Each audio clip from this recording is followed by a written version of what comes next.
Bạn bè Phùng Thiệu Phong trong giới giải trí khuyên anh không cần quá lo lắng cho Triệu Lệ Dĩnh. Tin đồn về Triệu Lệ Dĩnh và đạo diễn Triệu Đức Ân vẫn tiếp tục lan truyền. Các nguồn tin từ paparazzi cho biết anh đã ra vào nhà cô 3 ngày liên tiếp mà không ngủ qua đêm, làm dấy lên nhiều đồn đoán trên mạng. Bạn của Phùng Thiệu Phong, Cam Vĩ, bóng gió rằng đàn ông ly hôn và có con thường thận trọng hơn trong các mối quan hệ, trong khi cả hai hãng phim vẫn giữ im lặng một cách bất thường, khiến cư dân mạng đồn đoán về khả năng tái hôn. Triệu Lệ Dĩnh vẫn tập trung vào sự nghiệp, đời tư vẫn còn nhiều bí ẩn. Liệu tranh cãi này là sự thật hay hiểu lầm? Mấy ngày gần đây, chuyện tình cảm của Triệu Lệ Dĩnh đã trở thành đề tài bàn tán sôi nổi, mọi người bàn tán xôn xao đến mức màn ảnh tràn ngập chủ đề này. Cho đến nay, Triệu Lệ Dĩnh, Triệu Đức Âm, Phùng Thiệu Phong và studio của họ dường như đã biến mất, không có tin tức gì. Tuy nhiên, cơn bão tình cảm này lại ngày càng trở nên sôi động và thu hút sự chú ý hơn. Đám paparazzi kia dường như đã biến mất khỏi mặt đất ngay sau khi tung tin. Tại sao vậy? Họ luôn thích dùng những từ như nữ diễn viên hàng đầu trong các bài quảng cáo, như thể họ đang cổ vũ cho Triệu Lệ Dĩnh vậy. Tại sao các tay săn ảnh lại khăng khăng nói rằng người đàn ông đó không ở lại qua đêm khi họ đưa tin? Có lẽ họ đang cố gắng nhấn mạnh sự vô tội của anh ta. Tại sao chúng tôi đã khởi động từ ngày hôm trước nhưng phòng thu không phản hồi gì cả? Tôi biết rằng vấn đề có thể được giải quyết bằng cách chi tiền, nhưng tôi luôn trì hoãn, giống như chờ mở hộp quà vậy. Liệu đây có phải là sự thật không? Hãy nhìn kỹ, đây dường như là một bài kiểm tra dành cho tất cả mọi người. Nếu dư luận bùng nổ, hãy giả vờ như không nghe thấy gì. Nếu dư luận vẫn bình tĩnh, thì chắc chắn sẽ có thông báo được đưa ra. Buồn cười thật, Triệu Lệ Dĩnh còn chưa trả lời tôi, vậy mà bạn bè của Phùng Thiệu Phong lại đến trước. Thật náo nhiệt, liệu đây có thực sự là bằng chứng xác thực hay chỉ là sự hiểu lầm lố bịch? Tin tức nóng nhất trong làng giải trí gần đây chính là câu chuyện giữa Triệu Lệ Dĩnh và đạo diễn Triệu Đức Âm, chị gái 38 tuổi đã ly hôn được 4 năm. Gần đây, paparazzi đã chụp được một số hình ảnh cho thấy Triệu Đức Âm đã sử dụng thẻ ra vào của Triệu Lệ Dĩnh để ra vào nhà cô trong 3 ngày liên tiếp và sẽ rời đi vào khoảng 9 giờ tối.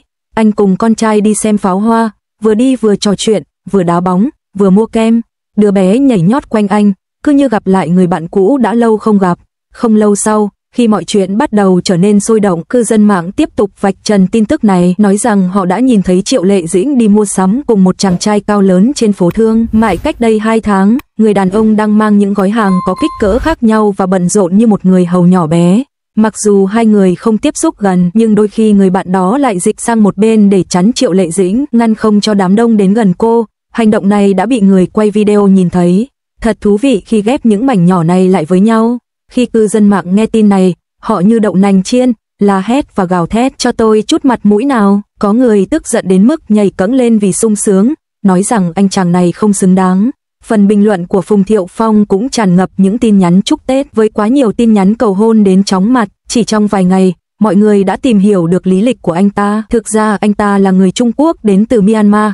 Mẹ anh ta đã bị bắt vì tội buôn bán ma túy, anh trai anh ta cũng nghiện ma túy, và khi còn nhỏ, anh ta thậm chí còn ủng hộ những người nổi tiếng có liên quan đến buôn bán ma túy. Triệu Lệ Dĩnh từ trước đến nay vẫn luôn thẳng thắn khi đối mặt với những tin đồn như vậy. Studio của cô đã lên tiếng. Năm đó, khi cô và Phùng Thiệu Phong hẹn hò và nhận giấy đăng ký kết hôn, cô đã trực tiếp đăng ảnh giấy đăng ký kết hôn lên mạng.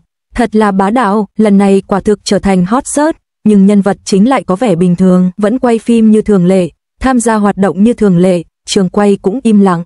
Tình hình này xem ra khá phức tạp, khi mọi người đang chờ xem Triệu Lệ Dĩnh sẽ phản ứng thế nào. Bạn của Phùng Thiệu Phong là Ganwei đã nói một điều khó hiểu trong buổi phát sóng trực tiếp. Mặc dù cô khẳng định không liên quan gì đến Triệu Lệ Dĩnh, nhưng cô nhấn mạnh một người phụ nữ ly hôn có con cần phải suy nghĩ nhiều về tình yêu hơn một cô gái trẻ. Câu nói này nghe như đang khuyên mọi người đừng quá lo lắng, nhưng cũng giống như đang ngầm cổ vũ cho Triệu Lệ Dĩnh. Sau khi cân nhắc nhiều lần, điều này có lý. Khi tìm kiếm một người bạn đời, chúng ta phải suy nghĩ thật kỹ xem đối phương có thực sự tốt với con cái mình hay không. Ngay cả những chuyện lớn như nhà cửa, tiền bạc cũng phải cân nhắc, chưa kể đến những người nổi tiếng xuất thân từ gia đình giàu có như Triệu Lệ Dĩnh. Ngày nay, các mối quan hệ không chỉ đòi hỏi sự chú ý kỹ lưỡng của cánh săn ảnh mà còn cả sự nghi ngờ rằng đối phương chỉ chạy theo tiền bạc và danh vọng. Tệ hơn nữa, nếu mối quan hệ không suôn sẻ, con cái cũng sẽ chịu ảnh hưởng. Tuy lời của Cam Vĩ không trực tiếp xác nhận mối quan hệ của Triệu Lệ Dĩnh, nhưng nhiều người từng trải qua chuyện tương tự sau khi nghe xong đều gật đầu thầm trong lòng. Ai mà dễ dàng đưa bạn đời mới về nhà khi đang sống chung với con cái chứ? Mấy năm gần đây, Triệu Lệ Dĩnh ở nhà chăm sóc con rất chu đáo. Từ lúc sinh con đến giờ, cô thậm chí còn chưa từng công khai ảnh chính diện của con, cứ như thể đang giấu con vậy. Mọi người thường được người qua đường chụp ảnh, nhưng họ thường đeo mặt nạ hoạt hình ngộ nghĩnh hoặc bị người lớn che khuất tầm nhìn. Việc người đàn ông có thể mang con búp bê ra ngoài lần này có lẽ là vì anh ta rất tin tưởng người này, hoặc là vì họ có mối quan hệ rất thân thiết. Hoàn cảnh gia đình của vị đạo diễn mới được bổ nhiệm rất tệ. So với Triệu Lệ Dĩnh, khoảng cách không hề nhỏ, thậm chí so với Phùng Thiệu Phong, còn rõ ràng là thấp hơn.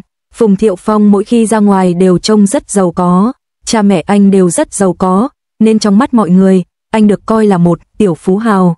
Mấy năm gần đây, ít nhất có 70-80 người theo dõi anh, thậm chí hàng ngàn người, chưa kể những người anh từng hẹn hò như Dương Mịch, Nghê Ni, Lâm Vân. Mỗi mối tình đều là một huyền thoại tuyệt vời. Chàng trai trẻ giàu có cuối cùng đã bị mê hoặc bởi vẻ quyến rũ của Triệu Lệ Dĩnh. Vào năm 2018, khi cặp đôi yêu nhau này tuyên bố kết hôn, mạng xã hội gần như đã phá hỏng máy chủ. Họ gặp nhau trên phim trường và hợp tác trong một số bộ phim cổ trang. Họ thực sự rất hợp nhau, cả trong lẫn ngoài màn ảnh. Ngay khi bức ảnh giấy chứng nhận kết hôn được công bố, người hâm mộ đã ngay lập tức tìm lại những bức ảnh của cả hai từ những năm đầu diễn xuất, cho rằng cặp đôi mới cưới này rất hợp nhau cả trên màn ảnh lẫn ngoài đời. Sau khi em bé chào đời, Phùng Thiệu Phong tiết lộ trong một cuộc phỏng vấn rằng biệt danh anh đặt cho con thực ra là tên một nhân vật trong bộ phim họ từng hợp tác.